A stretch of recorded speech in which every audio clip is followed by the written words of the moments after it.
Hello. Today we're going to continue back to Second Chronicles and Second Kings, reading more about the kings in Judah and Israel. So we start in Judah. Jehoiada chose 2 wives for him, and he had sons and daughters.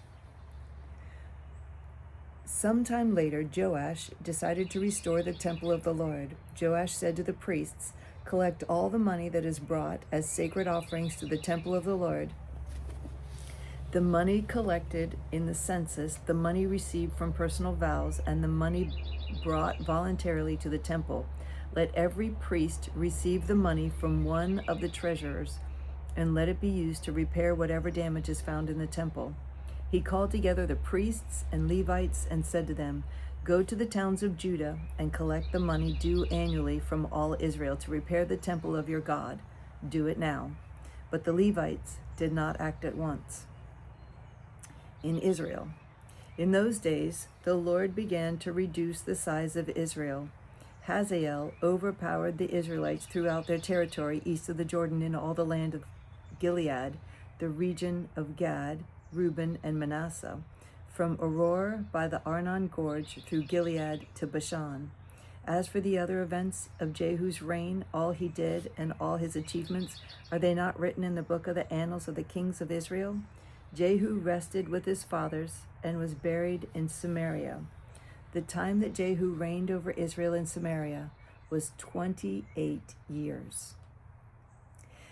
And Jehoahaz, his son, succeeded him as king.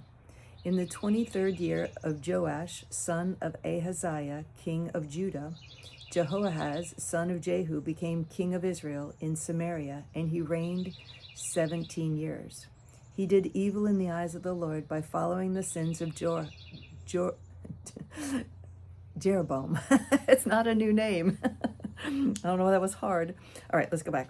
He did evil in the eyes of the Lord by following the sins of Jeroboam, son of Nebat, which he had caused Israel to commit, and he did not turn away from them. Back to Judah. But by the 23rd year of King Joash, the priests still had not repaired the temple. Therefore the king summoned Jehoiada, the chief priest, and said to him, "Why haven't you required the Levites to bring in from Judah and Jerusalem the tax imposed by Moses, the servant of the Lord, and by the assembly of Israel for the tent of the testimony?" Now the sons of that wicked woman Athaliah had broken into the temple of God and had used even its sacred objects for the Baals. Therefore King Joash summoned Jehoiada the priest and the other priests and asked them, "Why aren't you repairing the damage done to the temple? Take no more money from your treasurers, but hand it over for repairing the temple." The priests agreed that they would not collect any more money from the people, that they would not repair. The priests agreed that they would not collect any more money from the people, and that they would not repair the temple themselves. Jehoiada the priest took a chest and bored a hole in its lid. He placed it beside the altar on the right side as one enters the temple of the Lord. The priests who guarded the entrance put into the chest all the money that was brought into the temple of the Lord. A proclamation was then issued in Judah and Jerusalem that they should bring to the Lord the tax that Moses, the servant of God, had required of Israel in the desert. All the officials and all the people brought their contributions gladly, dropping them into the chest until it was full. Whenever the chest was brought in by the Levites to the king's officials, and they saw that there was a large amount of money, the royal secretary and the officer of the chief priests would come and empty the chest and carry it back to its place. They did this regularly and collected a great amount of money. The king and Jehoiada gave it to the men who carried out the work required for the temple of the Lord. They hired masons and carpenters to restore the Lord's temple, and also workers in iron and bronze to repair the temple. The money brought into the temple was not spent for making silver basins, wick trimmers, sprinkling bowls, trumpets, or any other articles of gold or silver of the temple of the Lord.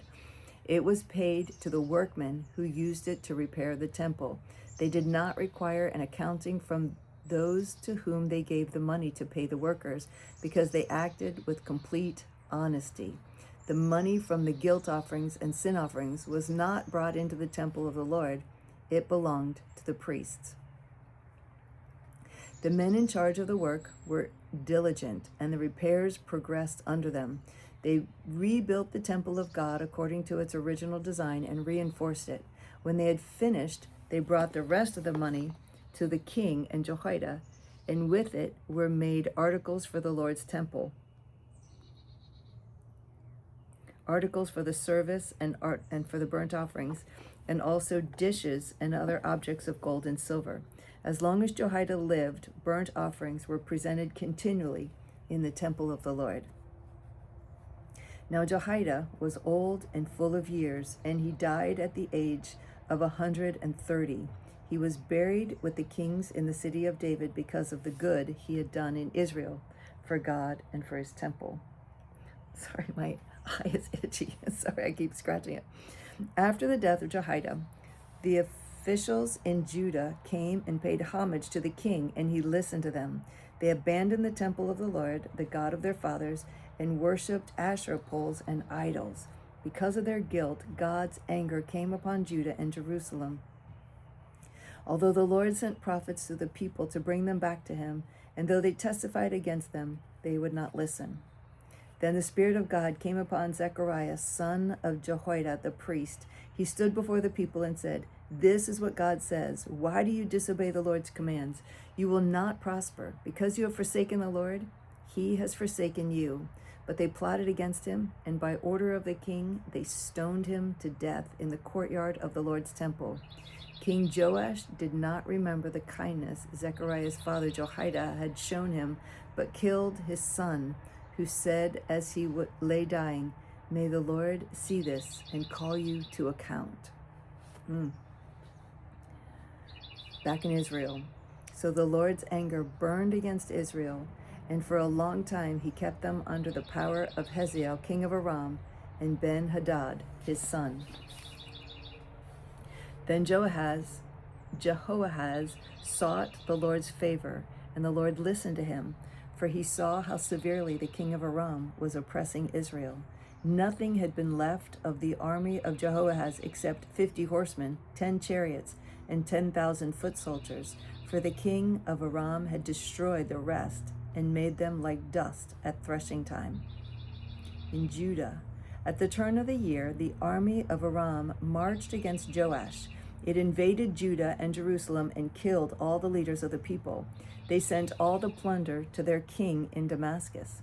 Although the Aramean army had come with only a few men, the Lord delivered into their hands a much larger army. Because Judah had forsaken the Lord, the God of their fathers, judgment was executed on Joash. About this time, Hazael, king of Aram, went up and attacked Gath and captured it. Then he turned to attack Jerusalem, but Joash, king of Judah, took all the sacred objects dedicated by his father Jehoshaphat, Jehoram, and Ahaziah, the kings of Judah, and the gifts he himself had dedicated, and all the gold found in the treasuries of the temples of the Lord and of the royal palace, and he sent them to Hazael, king of Aram, who then withdrew from Jerusalem. Wow. Back to Israel. As for the other events of the reign of Jehoahaz and all he did and his achievements, are they not written in the book of the annals of the kings of Israel? Jehoahaz rested with his fathers and was buried in Samaria. And Jehoash, his son, succeeded him as king. In the 37th year of Joash, king of Judah, Jehoash, son of Jehoahaz, became king of Israel in Samaria, and he reigned 16 years. He did evil in the eyes of the Lord, and did not turn away from any of the sins of Jeroboam, son of Nebat, which he had caused Israel to commit. He continued in them. Now Elisha was suffering from the illness from which he died. Jehoash, king of Israel, went down to see him and wept over him. My father," he cried, "the chariots and horsemen of Israel." Elisha said, "Get a bow and some arrows," and he did so. "Take the bow in your hands," he said to the king of Israel. When he had taken it, Elisha put his hands on the king's hands. "Open the east window," he said, and he opened it. "Shoot," Elisha said, and he shot. The Lord's arrow of victory The arrow of victory over Aram, Elisha declared, you will completely destroy the Arameans of Aphek. Then he said, take the arrows, and the king took them. Elisha said, strike the ground. He struck it 3 times and stopped. The man of God was angry with him and said, you should have struck the ground 5 or 6 times. Then you would have defeated Aram and completely destroyed it. But now you will defeat it only 3 times. Elisha died and was buried. Oh, wow. Wow. Wow.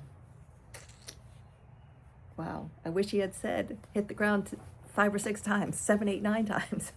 Because he would have beat it 100 times if he had understood.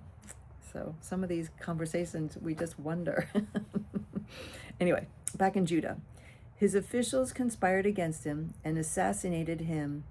This is Joash.